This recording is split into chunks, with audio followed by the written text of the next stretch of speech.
السلام، من شوکت. شما را در اینجا یکم بار میبینم. کیستید؟ من قیصر بی 15 سال با زنی نکاحی دوملوزیا هستم. یا خدا، ینگه من از جماعت دوملوزیا دوست نزدیک او هستم. شوکت، شاد شدم ینگه. حاضر میفهمم. این زن دروغ میگوید. من این زن رو نمیشناسم. این زن همسر من نیست آخه. واس است؟ گم شو از اینجا. کجا گم شوم؟ نو شیراز شدیم، صحبتمون گرم شده ایستاده است آخه. نه وقت ندارم، یک طرف ایستا. وای بیوا اینجا بیا، با تو گپ دارم. چی رو گپ میزنی؟ من گپ هایم را در داخل گفتم. اگر گپ زدن خواهی به مکانی مرا فریب کرده است میایی. در آنجا گپ میزنیم. زنی احمق، مرا گوش کن. زهرا خانم، ینگه زهرا، بسیار عذر میپرسم. اگر ناحرمتی نشود، من برادرم زیا یعنی دوملا زیا را خوب میشناسم. آداب و اخلاق همه چیزش را میدونم. او نیتی خوب دارد. کمتر عروسباز است. قلب بسیار نازک دارد. بسیار دوتاز میکند.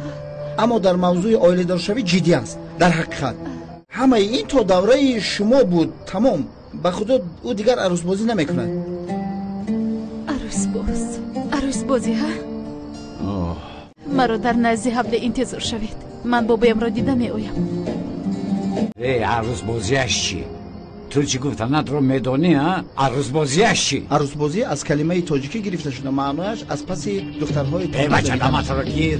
باز یک تو میزنم که از تولد شدنت پشیمون میشوی. پیش در راه کار. چرا به من نگفتی؟ چی رو شوکت؟ عائله دار بودن ندارم. شوکت گوش کن، مرا دیوانه نکن. به همان هم جین هایم برآمدند. با من این طور گپ زده دیوانگیم رو نبرار. دمت رو گیر. آرام باش برادر. من تنها تو رو سنجیدم. یگان نیتی بد نداشتم نسبتی تو. من برای سنجیدنم مگر برادر جان، یا مقال روسی است کو دویریای نوپرویریای. آن زن هم نقش پروفسیونالی بود. اکتریس زور بوده است. همه باور کرد. لیکن قریب من هم باور میکردم.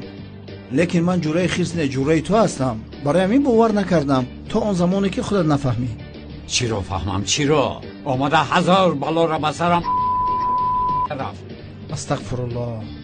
گوش کن برادر، در زیر کاسه یگان نیم کاسه هست. چرا نباشد این زن این خیل کرد؟ ها یافتم. چی رو یافتی؟ با من فهمون؟ این زنی بدبخت خوش دید که تو آدم پولدار هستی، خواست از تو پول کند. با من سفسطه گویی رو بس کن شوکت. من پول دارم مگر ها؟ پول دارم ها؟ اینجا کپ دیگر است. چی باشد اما نمیدونم. برادر جان ها بگو. یک گپ رو به تو بگویم.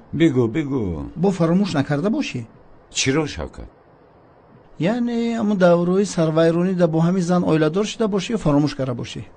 هی پسرم، تو بازگشته و برگشته موضوع رو به قفا برده ایستاده ای. در اول این سوال رو پرسیدی، من جواب دادم. تکرارا این رو نپرس. من شوکت با خدا که حاضر با این شرطم در پیشونت میزنم. تمام برادر. رزمیر پویافزالت 53 بود. عائله دار شده باشم میگویم که عائله دارم. تمام برادر جان، آخی آرام شو. من هم همه رو گفته ایستادم که یک محاکمه کنیم. یعنی محاکمه کرده پرابلم ایت رو حل کنیم. شوکت یک گم شو با این محاکمه رانیت. تو مگر سرداری که محاکمه رانی میکنی ها؟ سرداری مگر؟ برادر تو یک برنامه در هوای تازه گشته آرام شو پیش از کفیدنت. من باشم اینجا کمی به خود فکر کنم. فکر کن. تو اینجا فکر کن، من میبرایم. با زهرا گپ میزنم. تمام. به ینگه سلام مرا. و علیکم سلام میگویم. به همین هم سلام تو را انتظار بود. خدا توبه. او سردار خوابتون برد. خفه نشوید، ناراحت میکنم. خیزف شو. خوابم برده است. زنی تو رو در خواب دیدم برادر. من آن زن رو یافته خودم رو باید سفید کنم شوکت. گبزن؟ با کی؟ با اون زن؟ من آن زن رو از کجا میابم شوکت؟ گفت اون میخوریم. نگفت که در کجا شوکت؟ در جایی که با اون نکاح کردی. گوش کن شوکت، در عین حال با سر تو خون نرفته ایستاده است. از خواب خستی. میفهمم اگر این خیل دوام دهی آن خونه که در رگ‌هایت میگردن جای جریانش رو نمیابه. با خدا حالت رو در اینجا بد میکنم. نباشد من خاموشی سما. هرچی بگویی بگو، اما گپ نزنه. خیر مرا از این خانه راندی یا نراندی؟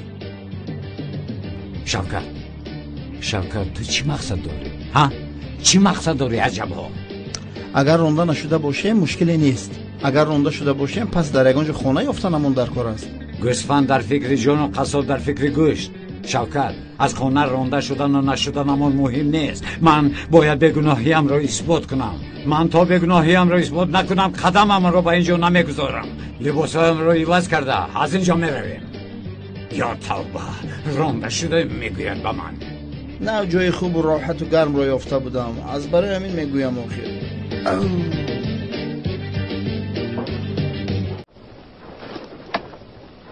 شوکت شوکت، این آدم رو از نزدمون کمی دور کن، اینقدر نزدیک نشود آخر.